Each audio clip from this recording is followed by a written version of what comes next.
ఇప్పుడు యంగ్స్టర్స్ అందరూ కూడా ముందుకు వస్తే వాళ్ళందరికీ కూడా ఇది ఒక మంచి ప్లాట్ఫామ్ అని చెప్పక తప్పదు. ఎందుకంటే చాలా మందికి కూడా వాళ్ళ ఊర్లలో రోడ్ల సమస్యలు కానివ్వండి, స్ట్రీట్ లైట్ సమస్యలు కానివ్వండి, ఇంకా వాటర్ ప్రాబ్లమ్స్ ఏమున్నా కూడా చాలా మందికి కూడా వాళ్ళందరూ వాళ్ళ ఊరి కోసం ఫైట్ చేస్తూ ఉంటారు.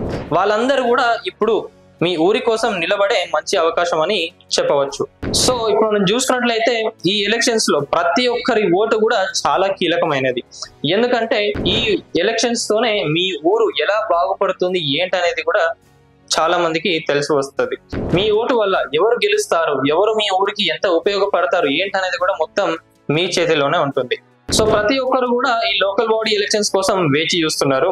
సో యంగ్స్టర్స్ కూడా ఎవరైతే ఉన్నారో ఇప్పుడు మనం చూసినట్లయితే 13,000 మంది పైగా కూడా యంగ్స్టర్స్ అందరూ కూడా వచ్చి ఈ సర్పంచ్ ఎలక్షన్స్ లో పోటీ చేయవచ్చు.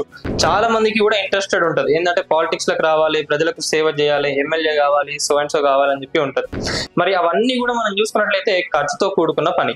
అందుకే యంగ్స్టర్స్ అందరూ కూడా ఈ ఎలక్షన్స్ ఏవైతే ఉన్నాయో వీటిని కరెక్ట్ గా యూజ్ చేసుకోండి.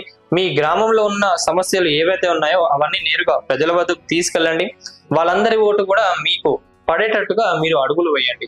ఈ వీడియో కనుక మీకు నచ్చినట్లయితే లైక్ చేసి, షేర్ చేసి ఛానల్ ని సబ్స్క్రైబ్ చేయండి. జై హింద్, జై భారత్, జై తెలంగాణ.